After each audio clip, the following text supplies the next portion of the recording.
Salve, salve família! Bom, sejam bem-vindos aí a mais um Papo Reto Zax e um grande salve aí a todos que acompanham os nossos canais, os nossos vídeos no canal do YouTube, podcasts. Gratidão enorme em ter vocês aqui. Bom, e vamos ao que interessa, né? Nesse momento louco de coronavírus em que a gente está vivendo, o isolamento social definitivamente é muito mais do que necessário, né? Deveria ser uma obrigação. O isolamento, em resumo, ele é a ação mais importante aí para o que os médicos chamam de achatar a curva da contaminação do vírus. Ou seja, de diminuir o número de contaminações acumuladas para que os contaminados, entre aspas, caibam na capacidade do sistema hospitalar do país, né? Então, dado isso, obviamente, muitas empresas determinaram que os seus funcionários fizessem o grande home office, né? Mas o problema é que muitas dessas pessoas que agora vão ter que fazer o home office não estão acostumadas a fazer esse home office ou até não gostam, né, de trabalhar em casa.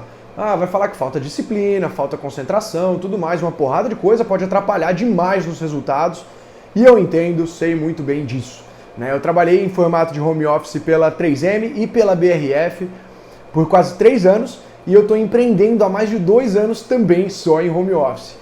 Né? E é exatamente por isso que eu quero compartilhar quais são aí os principais aprendizados que me ajudaram a ter uma produtividade muito maior fazendo home office, né? Então, em primeiríssimo lugar, eu quero deixar claro aqui que eu apoio todas essas pessoas que estão compartilhando aí ferramentas, né, aplicativos e sistemas que podem ajudar no seu home office. Mas eu trago uma interpretação diferente que eu senti na pele e que eu julgo que é muito mais importante de todas, né? Então, principalmente para quem está em home office por determinação e não por opção própria. E esse ponto é o seguinte: produtividade é comportamental.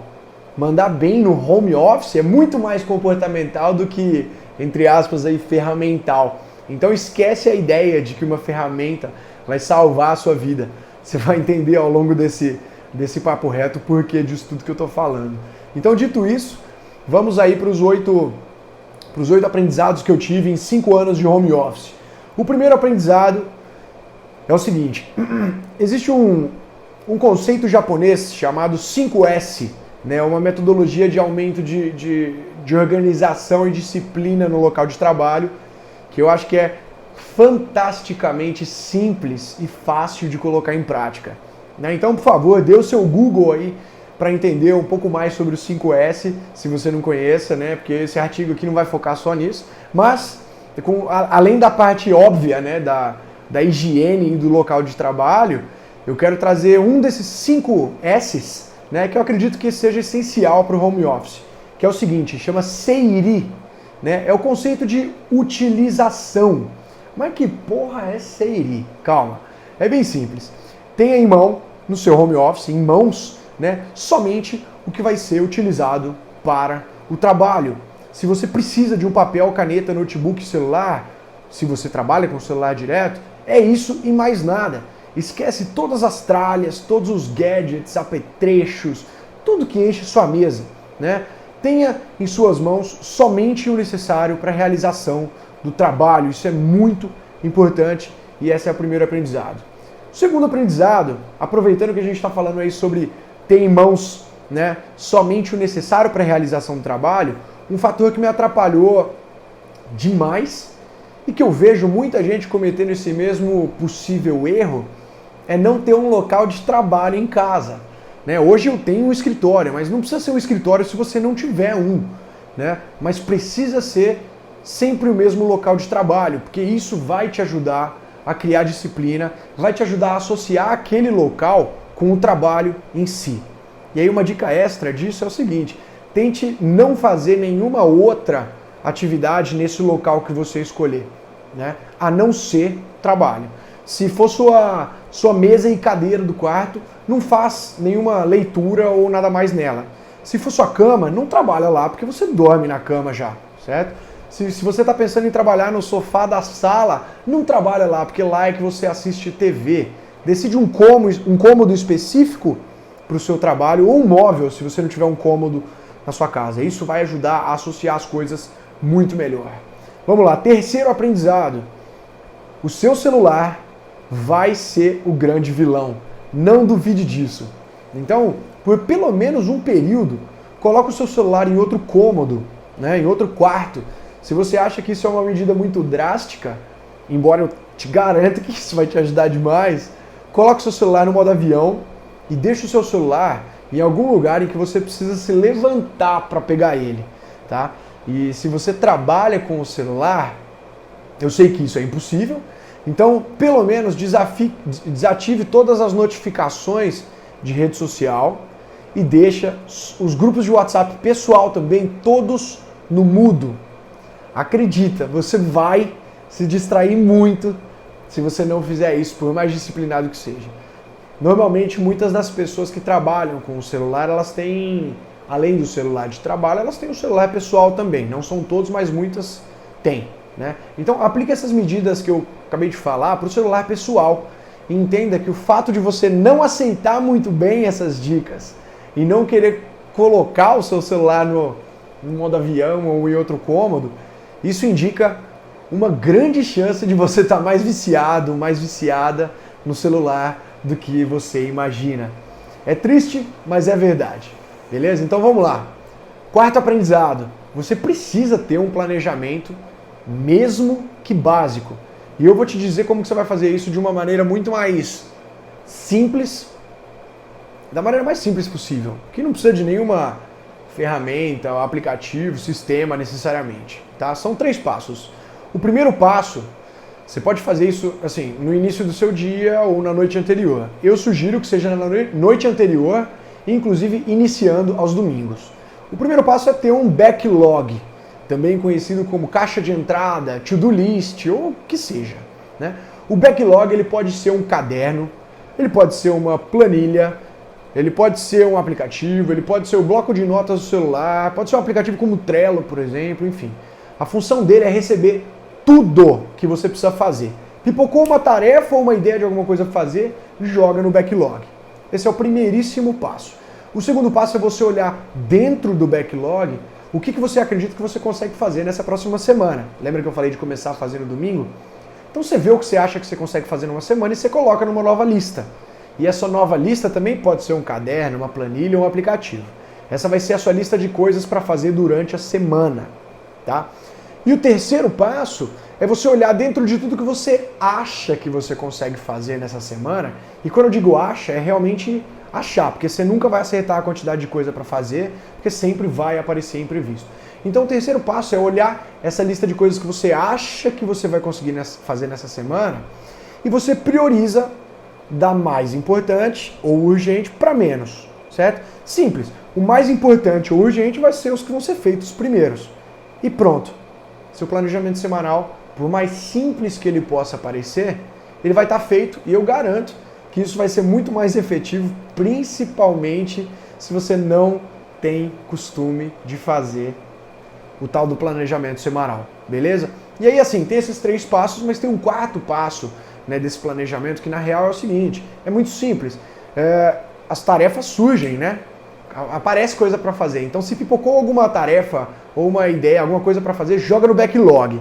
Se for importante e ou urgente, você coloca isso na lista das tarefas semanais e prioriza entre o que já está lá, se é mais importante ou menos importante. Fechou? Quinto aprendizado. Isso é muito simples. Identifique o seu período produtivo. Você precisa saber se você é mais produtivo durante o dia, se você é mais produtivo à tarde ou à noite. Cada um de nós tem uma resposta diferente. Mas faça seus testes, se necessário, para entender esse período. Né? E depois de entender, coloca suas tarefas mais importantes para ser feita no período produtivo. Simples assim, isso vai ajudar demais. Beleza? Ó, o corona, brincadeira. Sexto aprendizado, esse é muito mais simples ainda. Mantenha a sua rotina normal de vestuário. Não é porque você está em casa que você precisa trabalhar de pijama ou sem camisa. E calma, eu confesso que quando está muito calor, eu ligo o ventilador no máximo, eu trabalho sem camisa, mas é entender que isso é assim, entender isso e realmente colocar isso em prática, quando eu estava na BRF, quando eu estava na 3M, me ajudou demais. demais. Hoje eu faço isso porque eu tô mais tranquilo. Mas quando você faz isso, parece que a situação toda muda. Sério, confia. Beleza, 7º aprendizado. Trabalhar em casa é foda, principalmente se você ainda mora com seus pais, com seus avós, se você mora com o marido, esposa, namorado, namorada, enfim. Sabe por quê? Porque cada um é cada um, né? O que é bom pra você nem sempre é bom pros outros. Então, entender isso leva a gente para uma solução muito mais simples, tá? Que é a comunicação sem ruídos, uma comunicação honesta e transparente. Que dica é essa? Se alguém da sua família, por exemplo, te interrompe muito no trabalho ou faz muito barulho, nada melhor do que você se trancar num quarto, num cômodo, enfim, mas de pedir de maneira transparente para não ser interrompido em tal horário. Eu tenho um post-it na porta do meu quarto em momentos que eu não preciso ser interrompido, que eu não posso. Sei lá, se o seu cachorro fica fazendo cara de dó para você fazer carinho ou para brincar, deixa o cachorro no outro cômodo, tranca ele na cozinha, não sei o que, deixa com outra pessoa. Tudo isso se resolve numa comunicação direta e reta. Mas a dica é a seguinte, gerencie as suas interrupções. Isso é importantíssimo para o trabalho fluir bem. E mais do que isso, se você trabalha com outras pessoas ou se você tem uma equipe, mesmo que cada um esteja na sua casa, a gente tem que entender que cada um é cada um. A gente tem que ter paciência e a gente tem que ter empatia para que todo mundo consiga se adaptar bem, Assim como você vai precisar do seu tempo também, por menor ou maior que ele seja, certo? E aí vamos para o último, então, aprendizado depois desse 7º aprendizado.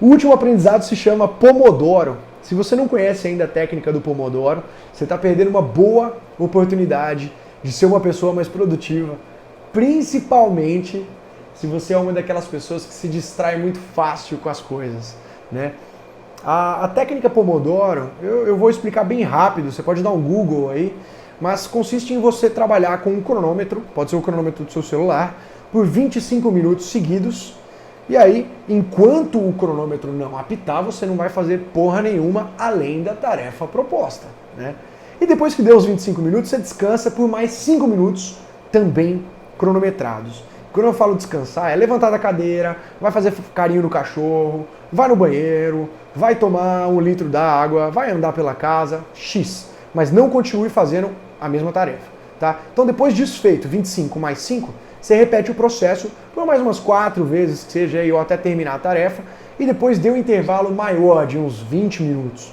Essa técnica nada mais é do que trabalhar em bloco de tempo, tá? Não leve necessariamente a técnica, obviamente, ao pé da letra, adapte ela no seu jeito, Às vezes 25 minutos é muito ou pouco para você, não importa. Se adapta, divide suas tarefas em bloco de tempo, tá?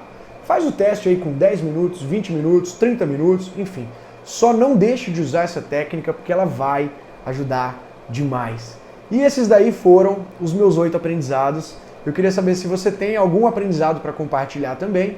E se tiver, manda pra gente nos comentários ou no Instagram direct @escolasax. Vamos espalhar papo bom por aí. Fechou? Pra cima então, com força. E tamo muito junto, galera. Um abraço.